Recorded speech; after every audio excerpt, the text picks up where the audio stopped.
Salam sejahtera semuanya, kembali bersama saya Jerry Lubis di channel Jalan Lurus 911. Kali ini bagian kedua dari episode yang kedua diberi judul Jalan Tuhan Dianiaya dengan subjudul Penganiayaan Stefanus. Kita telah mempelajari pada bagian yang pertama apakah yang dimaksud dengan istilah jalan Tuhan dalam konteks kisah para rasul, yaitu ajaran Tuhan Yesus dan juga pengikut Tuhan Yesus. Jadi sekarang kita mengerti apa yang dimaksud dengan jalan Tuhan dianiaya. Dapatkah jalan Tuhan dianiaya? Siapakah yang ingin menganiaya jalan Tuhan? Sebagai ayat dasar, kita akan baca Kisah Para Rasul pasal 7 ayat 5-8. Anda mungkin masih mengingat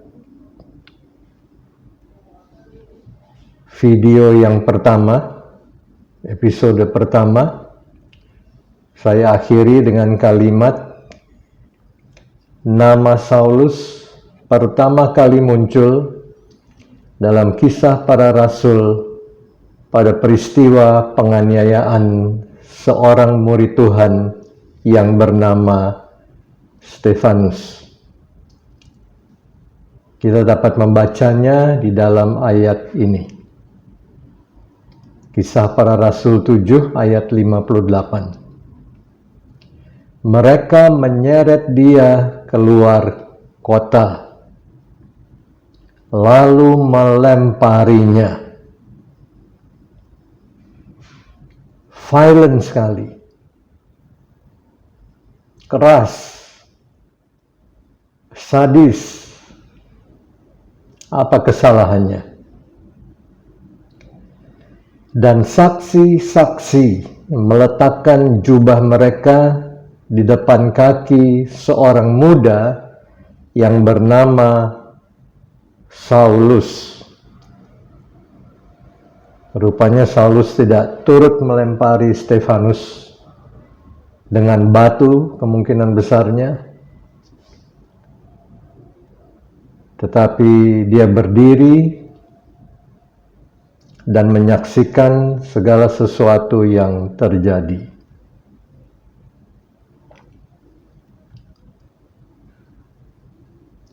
Siapakah Stefanus ini?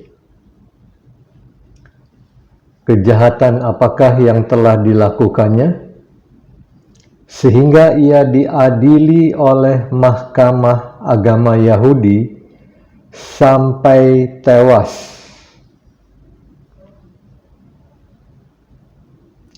Apakah Stefanus telah melakukan suatu penistaan atau pelanggaran menurut hukum agama?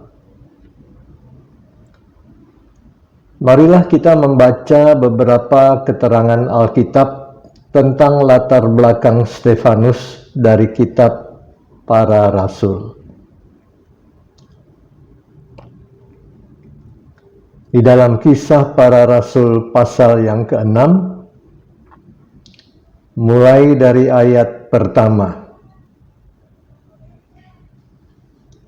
Saya akan baca.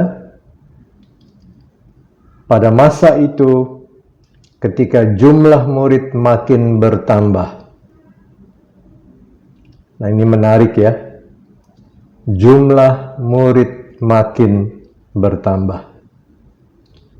Timbullah sungut-sungut di antara orang-orang Yahudi yang berbahasa Yunani terhadap orang-orang Ibrani, karena pembagian kepada janda-janda mereka diabaikan dalam pelayanan sehari-hari. Gereja mula-mula mengalami pertambahan murid, bukan pertambahan pendengar, pertambahan penonton, pertambahan pengunjung, ataupun pertambahan pendaftar. Mereka mengalami pertambahan murid. Akibatnya tentu kebutuhan akan pelayanan diakonia makin bertambah juga.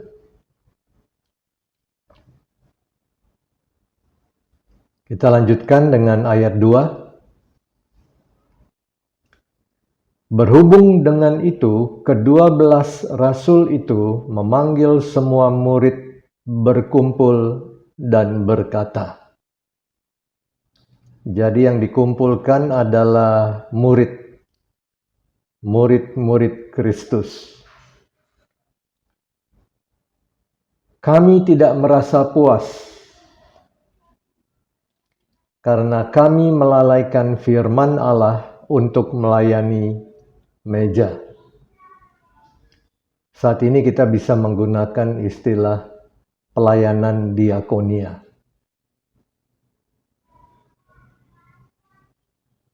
Para rasul merasa tidak puas karena tidak memprioritaskan pemberitaan firman Allah.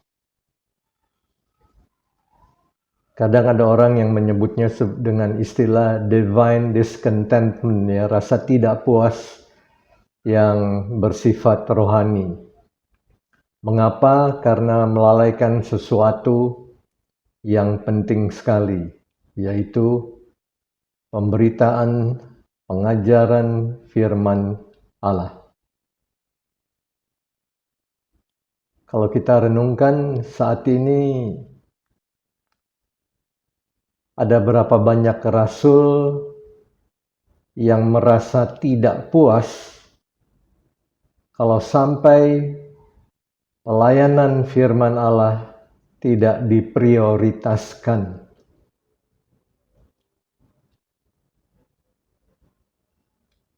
Tugas utama para rasul adalah untuk meletakkan dasar pengajaran Kristus dalam gereja Tuhan. Untuk itulah mereka dipanggil dan diurapi Tuhan.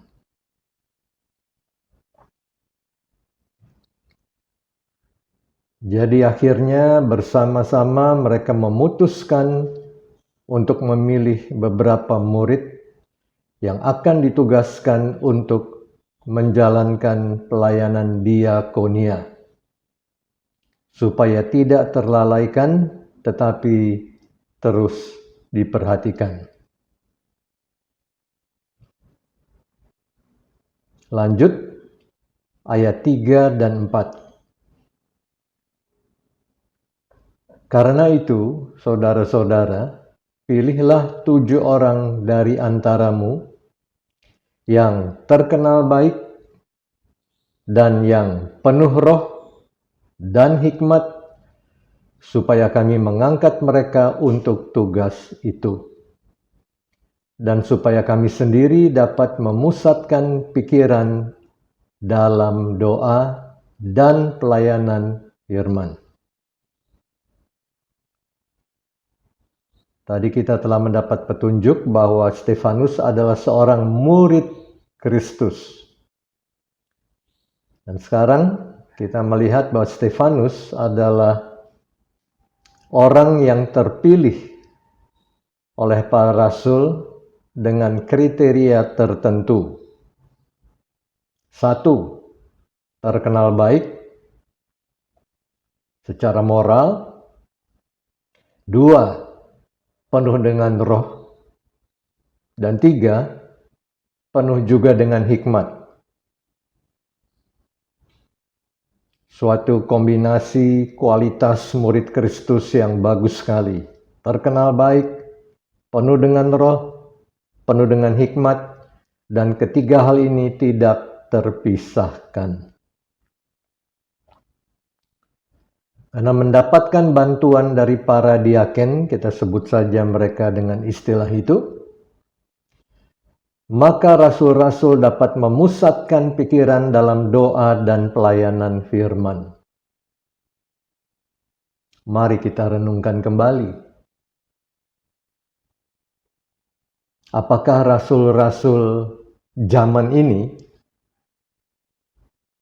juga memprioritaskan atau memusatkan pikiran mereka dalam doa dan pelayanan firman? Bukan dalam doa saja, kemudian pelayanan firman dilalaikan, diabaikan. Juga bukan dalam pelayanan firman saja, kemudian kehidupan doa dilalaikan. Karena Rasul mula-mula memusatkan pikiran dalam kedua-duanya, doa dan pelayanan firman.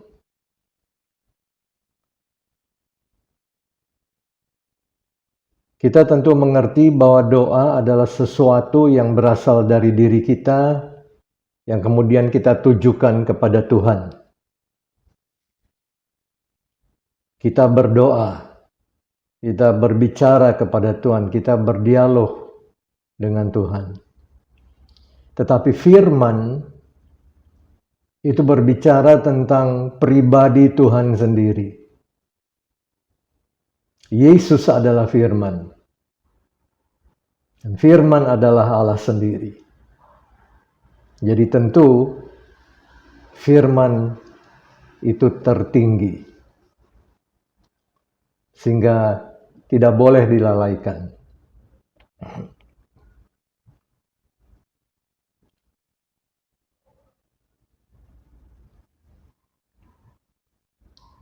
Mari kita lihat beberapa referensi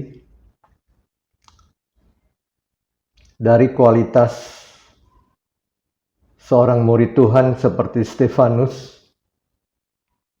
penuh roh dan hikmat. Di dalam Yesaya 11 ayat 2-3, dan ini bicara tentang Kristus. Roh Tuhan akan ada padanya. Dan tentu roh yang sama itu ada pada kita. Roh Tuhan ada padanya. Roh hikmat dan pengertian. Roh nasihat dan keperkasaan. Roh pengenalan dan takut akan Tuhan. Ya, kesenangannya ialah takut akan Tuhan. Jadi inilah beberapa karakteristik yang akan nampak dalam hidup kita kalau hidup kita ini dipenuhi oleh Roh Tuhan atau Roh Kudus.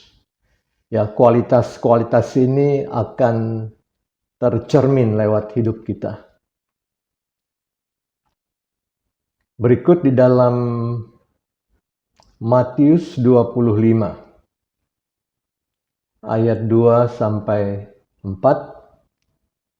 dan ini merupakan suatu perumpamaan tentang 5 gadis bodoh dan 5 gadis bijaksana. Jadi roh hikmat ini penting sekali. Apalagi untuk zaman, untuk masa, untuk waktu di mana kita hidup saat ini. Hikmat Tuhan sangat penting bagi kita untuk mempersiapkan diri menjelang kedatangan Tuhan. Karena di sini kita melihat bahwa ke-10 gadis pembawa pelita ini dibagi menjadi gadis bodoh dan gadis bijak. Apa yang membedakan kedua kelompok ini? Saya akan baca ayat 2-4. 5 di antaranya bodoh dan 5 bijaksana. Gadis-gadis yang bodoh itu membawa pelitanya, tetapi tidak membawa minyak.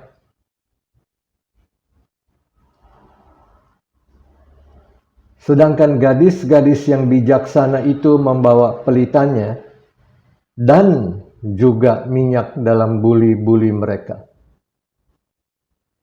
Apa beda di antara gadis bodoh dan gadis bijak? Gadis bodoh akan segera kehabisan minyak karena tidak ada persediaan minyak. Jadi pelitanya tidak akan bertahan terus sampai waktu yang lama. Pelitanya cepat padam karena hanya minyak yang ada di dalam pelita itu saja yang mereka miliki. Dan ketika semua minyak sudah habis terbakar, pelitanya padam. Sementara gadis-gadis bijak di sini membawa minyak serep. Persediaan minyak mereka itu lebih atau banyak. Sehingga pelita mereka bisa menyala untuk jangka waktu yang panjang sekali. Sampai pada akhirnya, sampai mempelai pria itu datang. Apakah iman kita juga seperti itu? Akan bertahan sampai akhir? Atau akan padam di tengah jalan? Karena kelak dalam seri tentang akhir zaman, kita akan belajar bahwa salah satu daripada tanda yang akan muncul di akhir zaman menurut Yesus sendiri adalah banyak orang akan menjadi murtad. Ya, tidak bertahan sampai akhir. Menyerah di tengah jalan. Ya, setia sampai akhir. Taat sampai akhir. Itulah anugerah yang kita butuhkan dari Tuhan saat ini. Itulah kekuatan yang kita butuhkan dari Tuhan.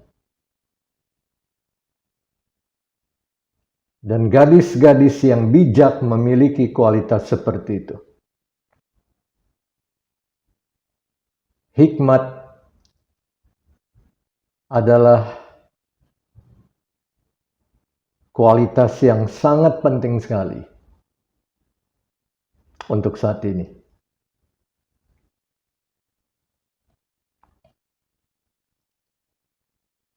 Satu referensi lagi dalam Wahyu 13 ayat 18.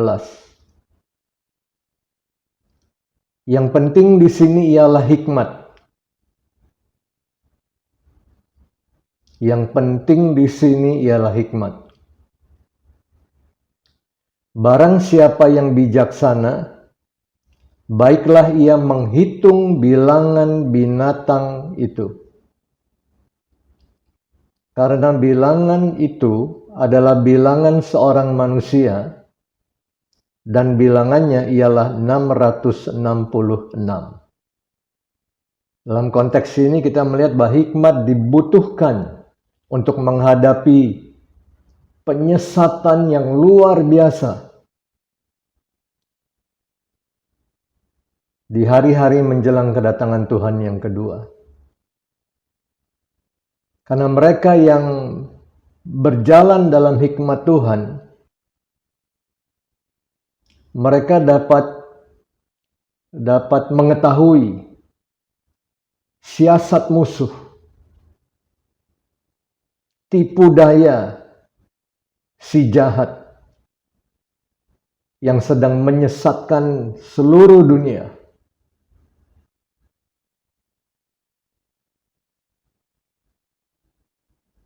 Hikmat Tuhan akan memperlengkapi kita untuk bisa mengekspos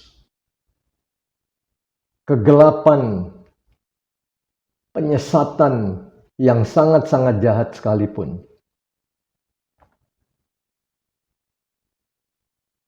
Barang siapa yang bijaksana, baiklah ia menghitung bilangan binatang itu. Dan ini adalah perintah dari Alkitab sendiri.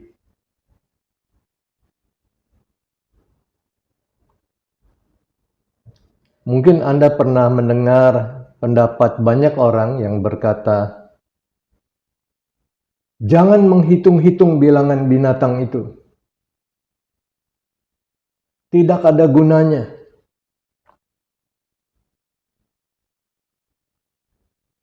Tidak perlu, ya. Teori konspirasi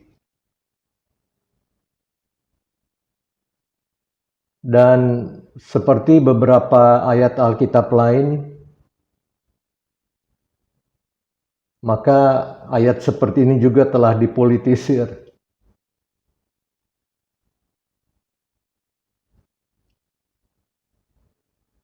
Tetapi apa yang Alkitab sendiri katakan di sini?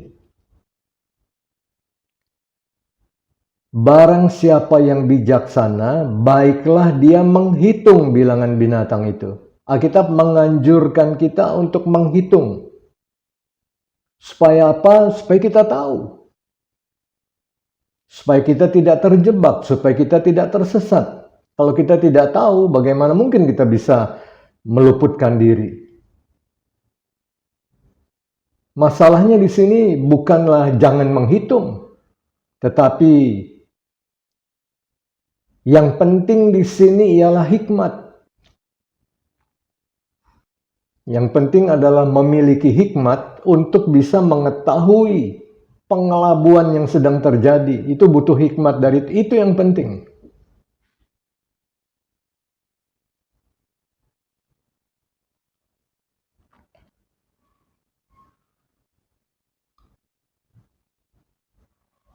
Kita teruskan Kisah Para Rasul pasal 6 ayat 5.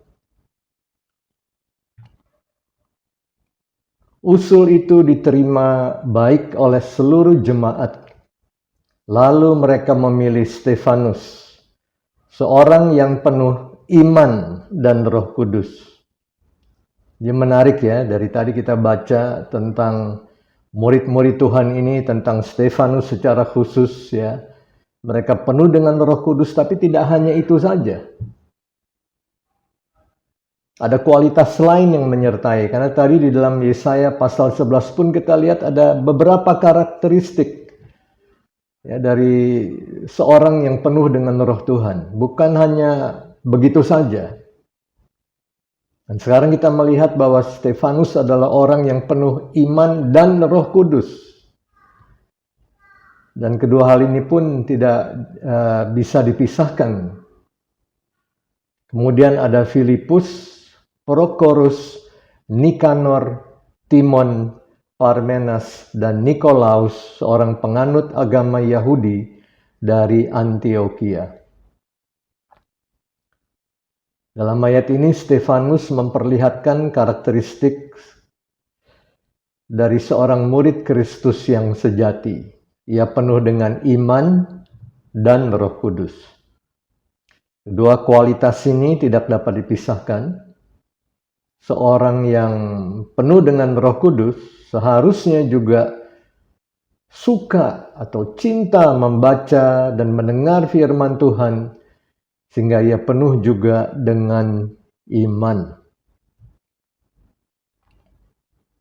Mari kita lihat beberapa ayat referensi seperti di Roma 10 ayat 17. Jadi iman timbul dari pendengaran dan pendengaran oleh firman Kristus. Ya, iman timbul dari mendengar firman Kristus, firman Allah terus menerus secara konsisten. Kita tidak dapat memisahkan roh dan firman. Keduanya satu. Seseorang pernah berkata, orang yang penuh roh tapi tidak penuh firman akan blow up.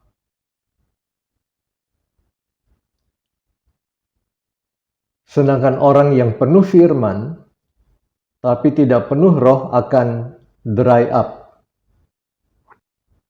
Ya, yang katanya penuh roh tapi ternyata tidak penuh firman akan blow up,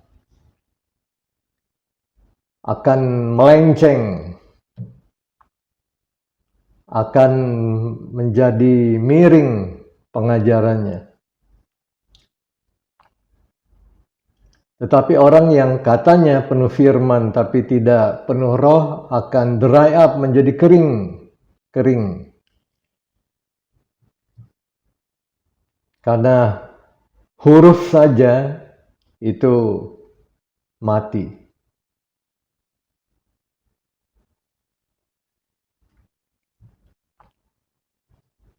Tetapi orang yang penuh roh dan firman itu akan terus grow up, bertumbuh.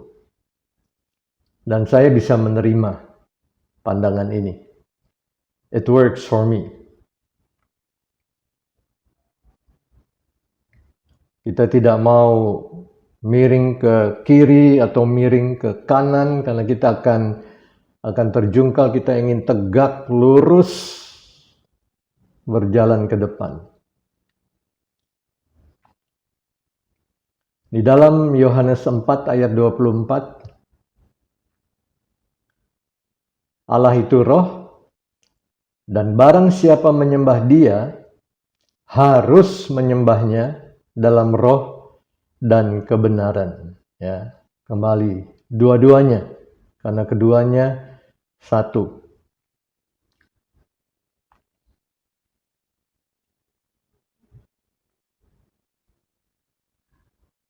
Yohanes 3 ayat 34.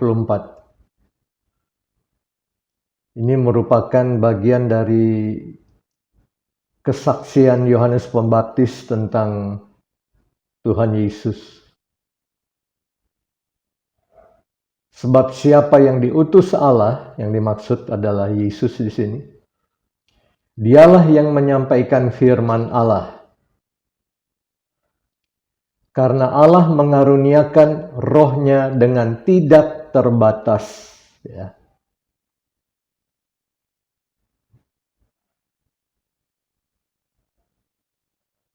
Kita semua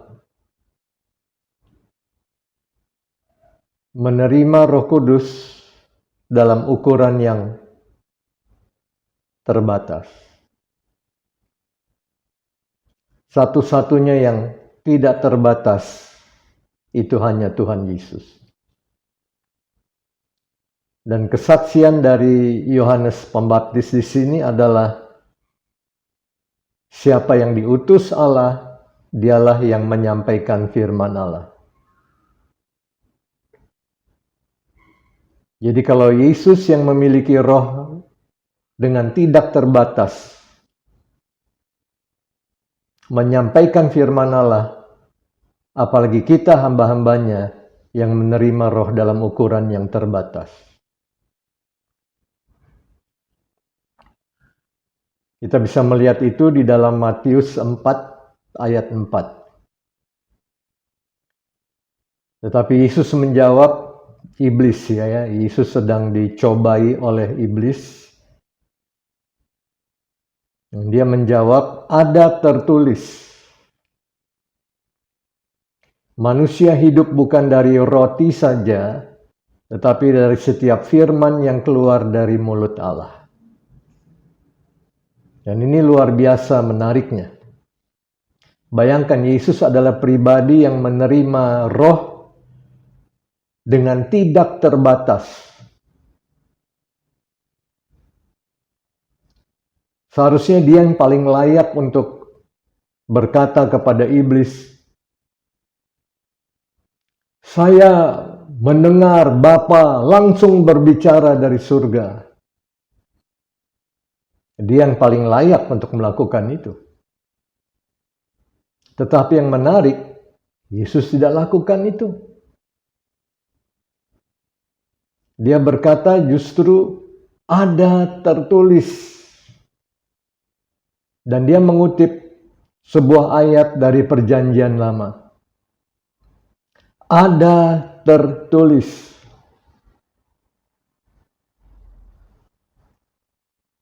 Dan 3 kali dia dicobai iblis, 3 kali juga dia berkata, ada tertulis, ada tertulis, ada tertulis.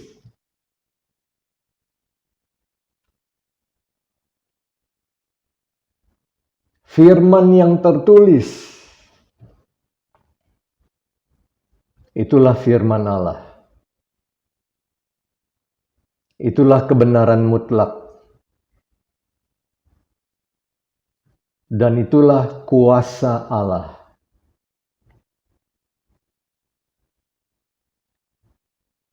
Apakah ketika kita dicobai oleh iblis, kita pun melakukan hal yang sama?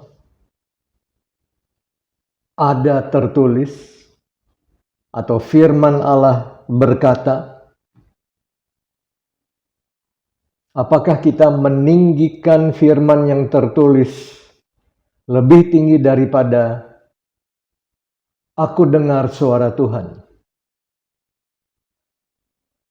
Secara pribadi, secara subjektif. Apakah kita mensejajarkan suara Tuhan yang kita dengar secara subjektif dengan firman yang tertulis yang Tuhan sampaikan lewat nabi-nabinya, lewat rasul-rasulnya, lewat hamba-hambanya?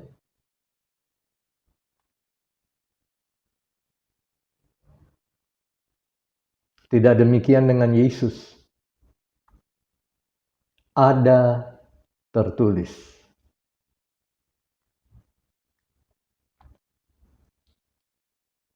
Di dalam Yohanes 14 ayat 26, tetapi penghibur, yaitu Roh Kudus, yang akan diutus oleh Bapa dalam namaku, dialah yang akan mengajarkan segala sesuatu kepadamu dan akan mengingatkan kamu akan semua yang telah kukatakan kepadamu. Jadi Roh Kudus akan mengingatkan kita akan semua yang Yesus telah katakan.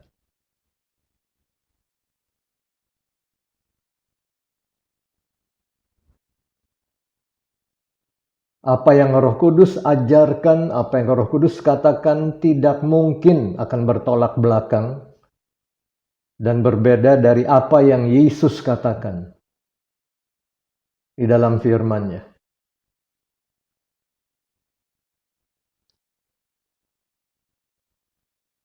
Karena roh dan firman tidak terpisahkan, keduanya satu.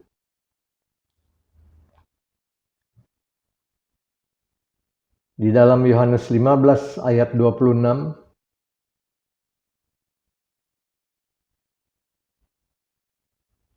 jikalau penghibur yang akan kuutus dari Bapa datang, dan ini menarik untuk kita renungkan ketika Yesus berkata, dia akan mengutus penghibur atau yang dimaksud tentu Roh Kudus dari Bapa. Kira-kira berapa kali Yesus mengutus Roh Kudus ke dunia, ke bumi? ke dalam gerejanya. Berapa kali Yesus utus? Sekali? 2 kali? Berkali-kali? Ya, silahkan Anda putuskan sendiri mana yang Anda ingin percayai, yaitu roh kebenaran yang keluar dari Bapa. Ia akan bersaksi tentang aku. Roh Kudus akan bersaksi tentang Yesus. Roh Kudus akan mengajarkan segala sesuatu yang Yesus katakan, yang Yesus ajarkan, yang ada dalam firman-Nya.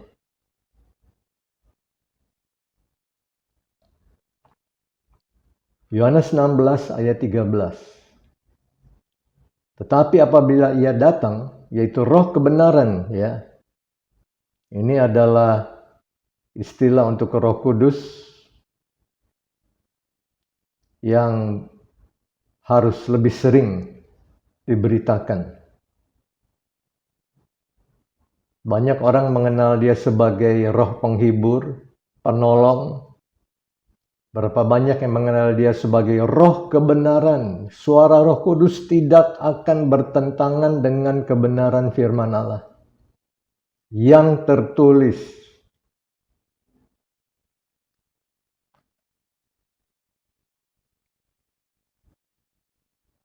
Ia akan memimpin kamu ke dalam seluruh kebenaran.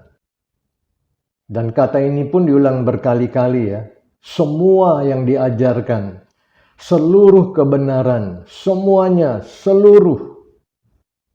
Bukan separuh, bukan sepertiga, semuanya.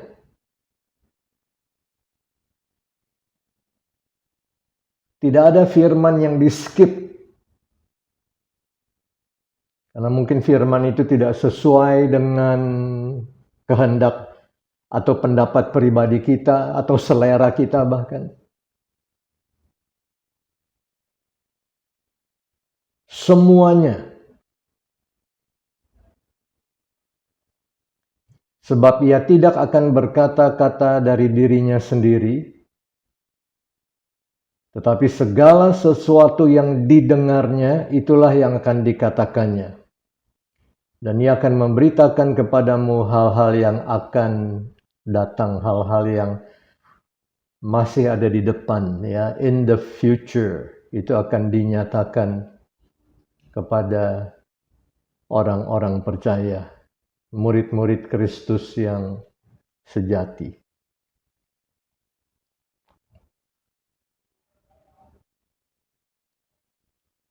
Di dalam Kisah Para Rasul pasal yang kedua, ayat 42 dan 43, kita akan melihat seperti apa ciri-ciri dari jemaat mula-mula ketika mereka berkumpul. Ayat 42, mereka bertekun dalam pengajaran rasul-rasul. Itu yang pertama disebut. Bertekun dalam pengajaran rasul-rasul. Karena rasul-rasul ya, yang mendapat tugas untuk meletakkan, untuk menegakkan dasar ajaran Yesus dalam gereja Tuhan. Dan ternyata ini adalah hal yang sangat prioritas. Kemudian dalam persekutuan.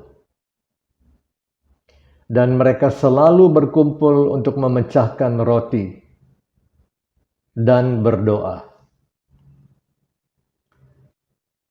Ayat 43, maka ketakutanlah mereka semua. Kata takut di sini bukan takut seperti melihat setan, tapi suatu rasa takjub yang kudus begitu. Sedang rasul-rasul itu mengadakan banyak mujizat dan tanda. Banyak. Bukan sedikit. Banyak.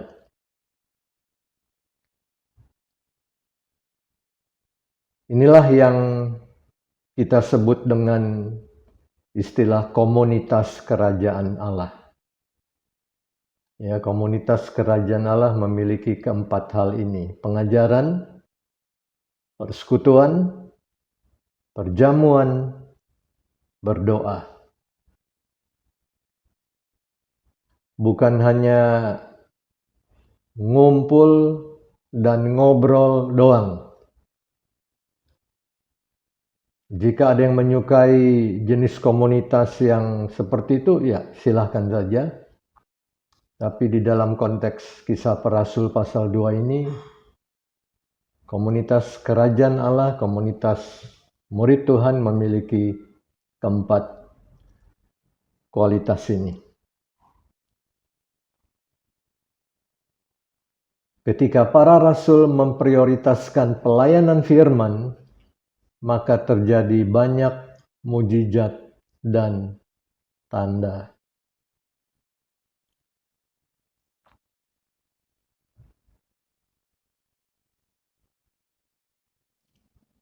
Kita teruskan Kisah Para Rasul 6 ayat 6 sampai 7. Mereka itu, ya Stefanus dan kawan-kawan tadi, dihadapkan kepada rasul-rasul, lalu rasul-rasul itu pun berdoa dan meletakkan tangan di atas mereka. Firman Allah makin tersebar. Ini dampaknya ya. Ketika murid-murid Tuhan yang didoakan untuk menjadi diaken ini menolong meringankan ya beban pelayanan para rasul, sehingga para rasul bisa memusatkan pikiran dalam doa dan pelayanan firman. Kita lihat dampaknya firman Allah makin tersebar. Dan apakah yang terjadi ketika firman Allah makin tersebar? Dikatakan jumlah murid di Yerusalem makin bertambah banyak. Dan juga sejumlah besar imam menyerahkan diri. Ya, sejumlah besar, luar biasa itu. Sejumlah besar imam menyerahkan diri dan percaya. Jumlah murid bertambah banyak berkorelasi positif dengan firman Allah makin tersebar. Banyak imam yang juga menyerahkan hidupnya kepada Tuhan Yesus.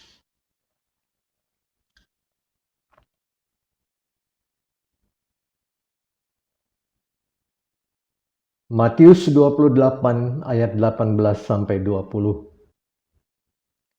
Yesus mendekati mereka dan berkata, "Kepadaku telah diberikan segala kuasa, segala kuasa di sorga dan di bumi." Itu ada pada Yesus, ya, tidak ada pada siapapun. Hanya pada Yesus.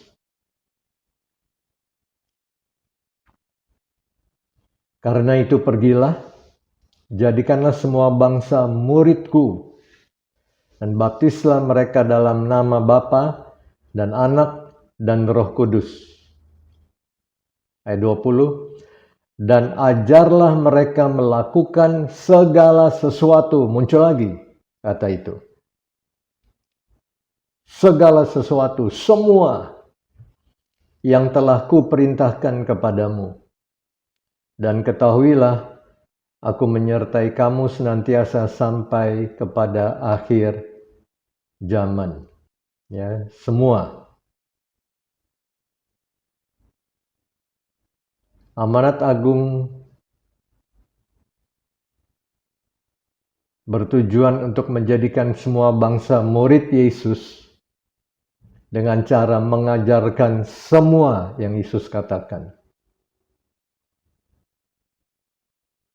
Tidak ada yang di-skip, tidak ada ayat-ayat yang difavoritkan dengan mengabaikan bagian-bagian lain firman Tuhan yang kurang disukai, sehingga dari tahun ke tahun hanya itu-itu saja yang disampaikan. Ayat-ayat favorit Tidak. Semua.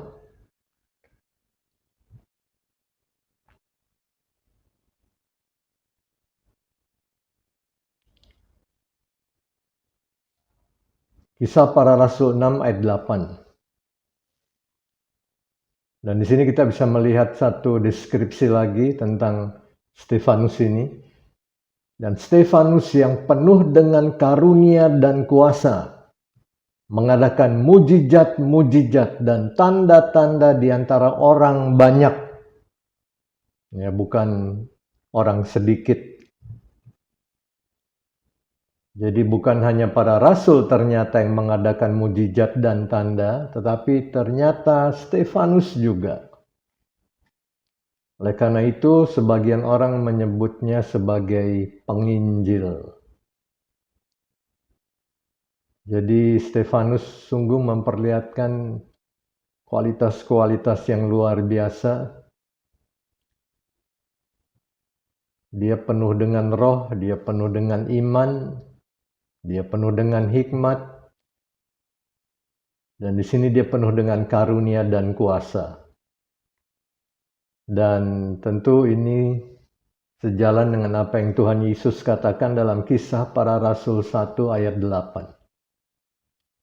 Tetapi kamu akan menerima kuasa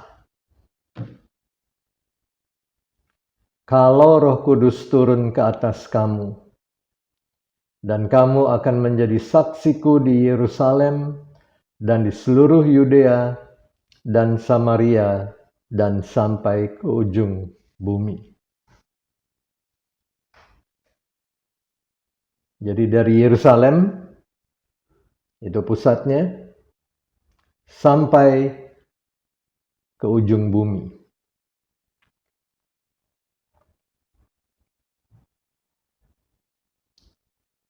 Kita teruskan ayat 9 dan 10, Kisah Para Rasul 6. Tetapi tampillah beberapa orang dari jemaat Yahudi yang disebut jemaat orang Libertini. Ini beda ya saudara dari kaum liberal. Meskipun kalau kita lihat beberapa filosofi dan politiknya rada mirip-mirip juga.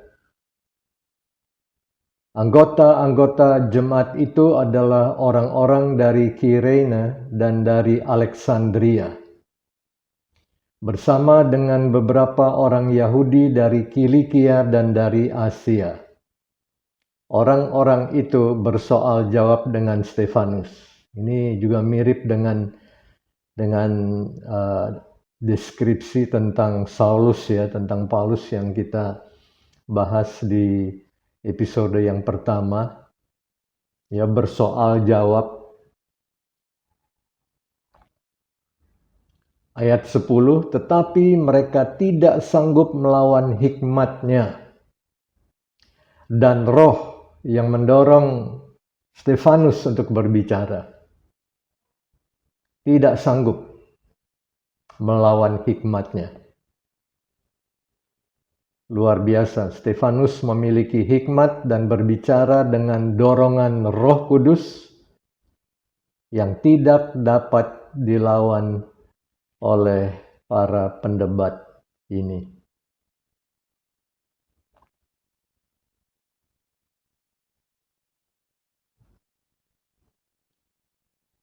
Kita teruskan ayat 11 dan 12. Lalu mereka menghasut beberapa orang untuk mengatakan, kami telah mendengar dia mengucapkan kata-kata hujat terhadap Musa dan Allah. Benarkah demikian? Tidak.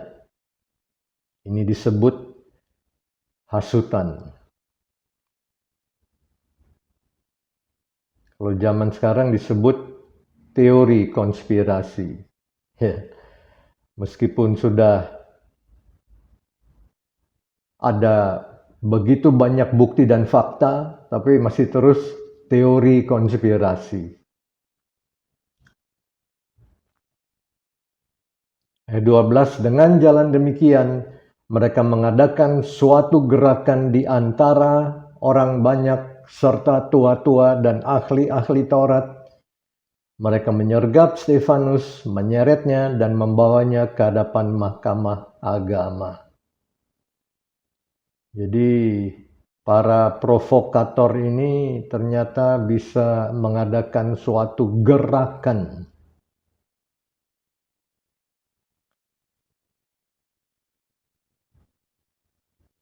Kita teruskan dulu ayat 13 dan 14. Lalu mereka memajukan saksi-saksi palsu yang berkata, orang ini terus-menerus mengucapkan perkataan yang menghina tempat kudus ini dan hukum Taurat. Benarkah demikian? Kalau menurut Alkitab tidak. Tetapi ketika di fact check, ya, hoax, terserah mana yang Anda mau percayai.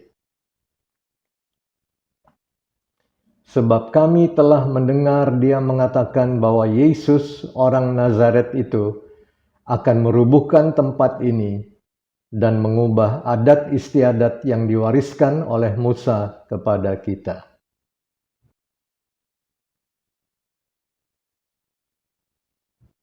Sudah salah tafsir, sudah salah memahami apa yang firman Allah katakan, tambah menghasut, tambah memprovokasi, dan bahkan memajukan saksi-saksi palsu.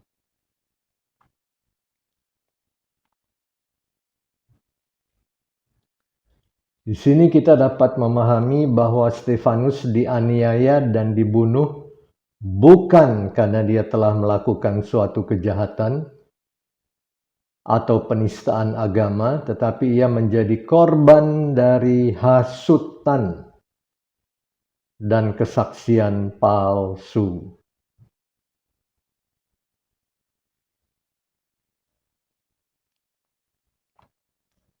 Anda bisa membaca khotbah panjang Stefanus di Kisah Para Rasul 7 ayat 1-50. Stefanus memberitakan perjanjian yang Allah lakukan dengan bapa-bapa leluhur Israel, mulai dari Abraham sampai Musa, sampai Daud dan Salomo, lengkap sekali. Stefanus tidak menyampaikan suatu pesan atau wahyu baru atau ajaran yang sesat. Ia menyampaikan segala sesuatu yang telah tertulis dalam perjanjian lama tentang Mesias. Bukankah seharusnya para anggota dan tua-tua mahkamah agama Yahudi ini bersuka cita? Karena kita asumsikan bahwa orang-orang ini setiap hari berdoa dan baca perjanjian lama, bukan? Tapi mengapa sebaliknya mereka justru menjadi marah?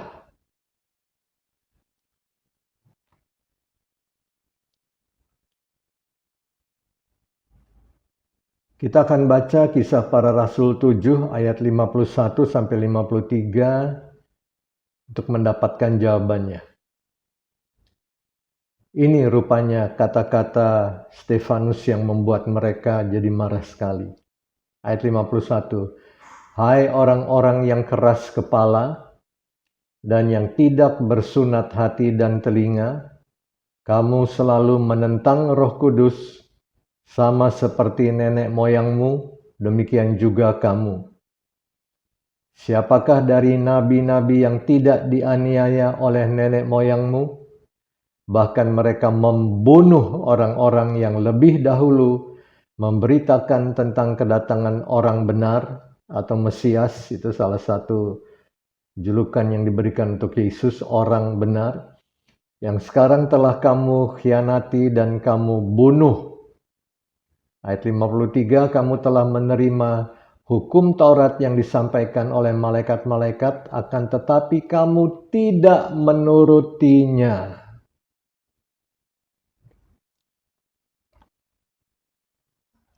Ternyata firman Allah yang tertulis ketika disampaikan dalam kuasa Roh Kudus itu dapat mengekspos, menyingkapkan beberapa sifat dan perbuatan mereka seperti satu, keras kepala. Hati dan telinga yang tidak bersunat. Aneh ya, padahal kan ini tokoh-tokoh agama tapi keras kepala, hatinya tidak murni, telinganya tidak dengar-dengaran, tidak taat kepada firman Tuhan, menentang Roh Kudus, menganiaya nabi-nabi, membunuh orang-orang yang memberitakan kedatangan Yesus, bahkan mengkhianati dan membunuh Mesias mereka sendiri, tidak mentaati hukum Taurat. Luar biasa anehnya, ya.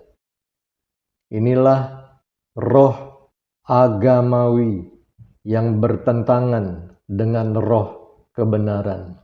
Dari luarnya kelihatan seperti saleh begitu. Tapi ternyata di dalam, dan ketika diekspos oleh roh kebenaran, akan nyata sebetulnya roh apa yang menguasai mereka ini.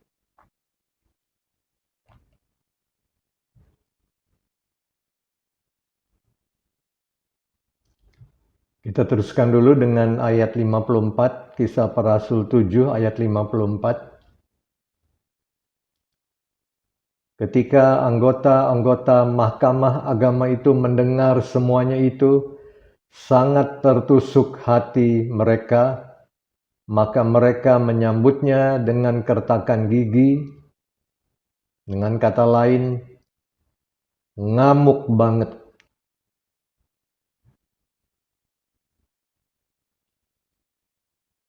Stefanus berkhotbah dengan kuasa Roh Kudus, menyampaikan firman Allah yang tertulis.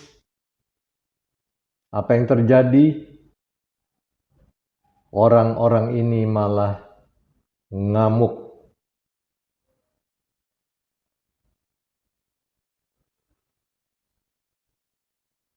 Para anggota mahkamah agama Yahudi tidak bersuka cita ketika mendengar Stefanus menyampaikan kebenaran. Justru sebaliknya mereka menjadi sangat marah karena tersinggung dan ingin membunuh Stefanus. Kita punya dua pilihan ketika dikonfrontir oleh roh kebenaran. Bertobat atau berontak.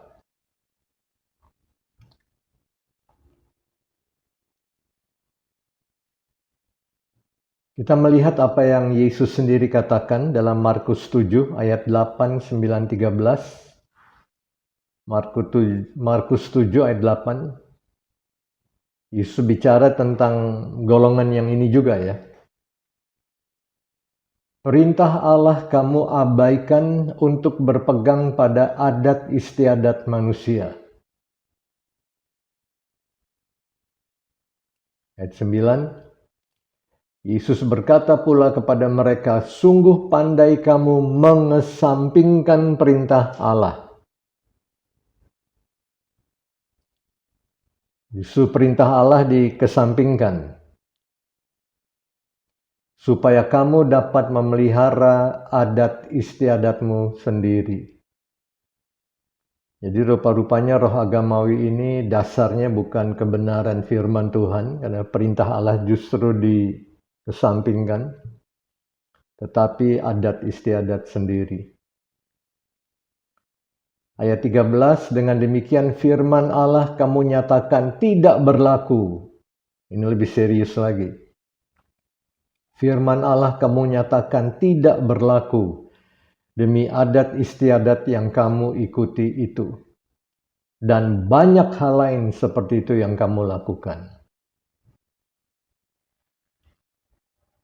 Dan kata lain firman Tuhan justru disensor.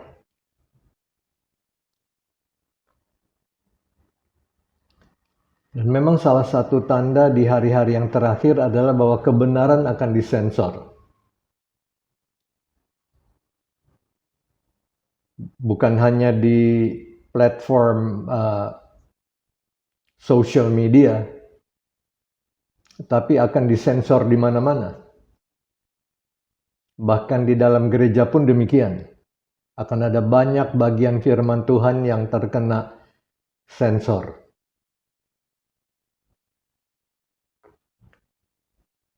Di dalam Amos 5 ayat 7, firman Tuhan berkata, hai kamu yang mengubah keadilan menjadi ipuh, ya bitterness, kepahitan, dan yang menghempaskan kebenaran ke tanah, ya dibuang, ditolak, dilempar.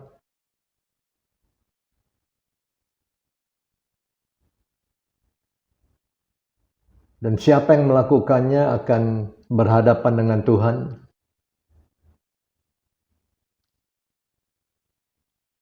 Dan akan menerima penghakiman yang serius.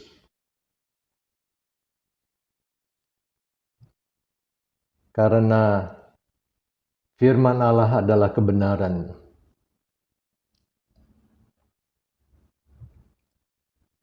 Menginjak-injak kebenaran, urusannya dengan Tuhan sendiri.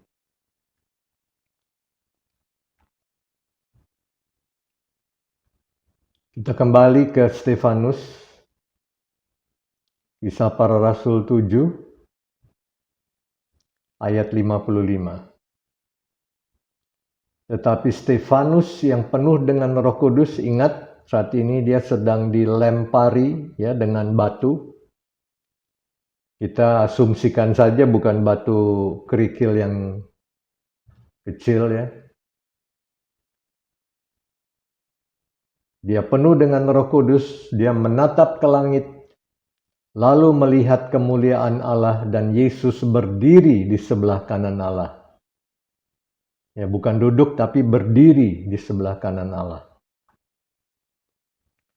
Lalu katanya, sungguh aku melihat langit terbuka dan anak manusia berdiri di sebelah kanan Allah.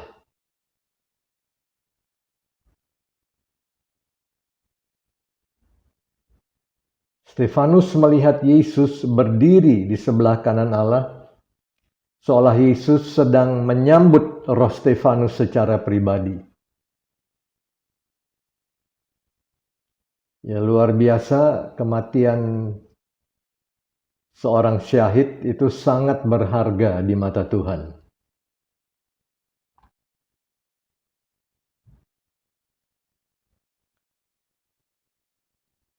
Di dalam 1 Petrus pasal 3 ayat 21 dan 22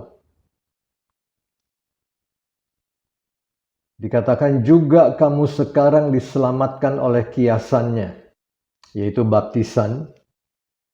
Maksudnya bukan untuk membersihkan kenajisan jasmani, melainkan untuk memohonkan hati nurani yang baik kepada Allah oleh kebangkitan Yesus Kristus, ya baptisan air itu kiasannya.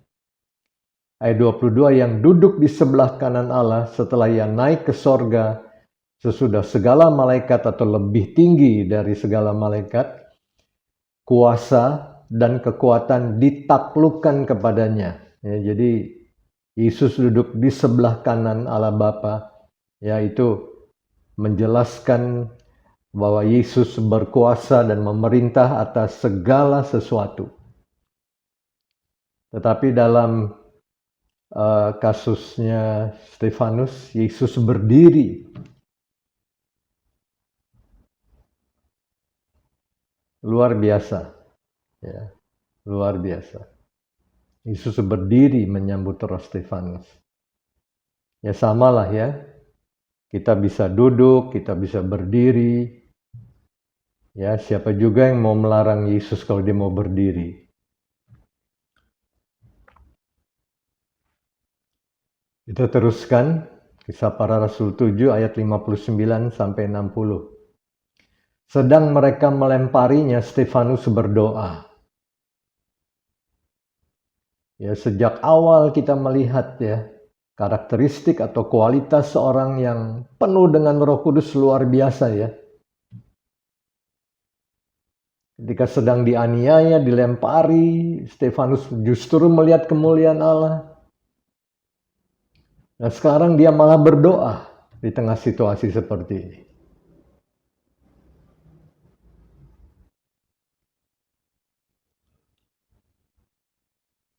Ya Tuhan Yesus, terimalah rohku. Ayat 60.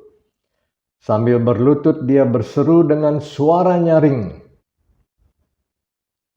Tuhan, janganlah tanggungkan dosa ini kepada mereka. Dan dengan perkataan itu meninggallah ia. Ya, luar biasa sekali. Menjelang kematiannya, dia menaikkan suatu doa yang mirip dengan doa yang Tuhan Yesus sendiri naikkan ketika disalibkan. Kita bisa baca itu di Lukas 23 ayat 24. Yesus berkata, "Ya Bapa, ampunilah mereka, sebab mereka tidak tahu apa yang mereka perbuat."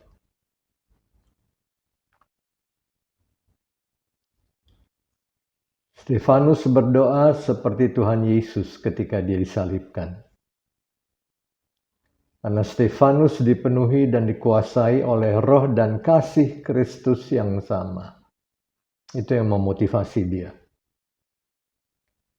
Dan banyak yang berpendapat bahwa doa Stefanus ini dipakai oleh Tuhan untuk mempersiapkan jalan bagi pertobatan Saulus. Bagaimana pendapat Anda? Kita akan teruskan dalam kesempatan berikutnya. Sampai jumpa lagi.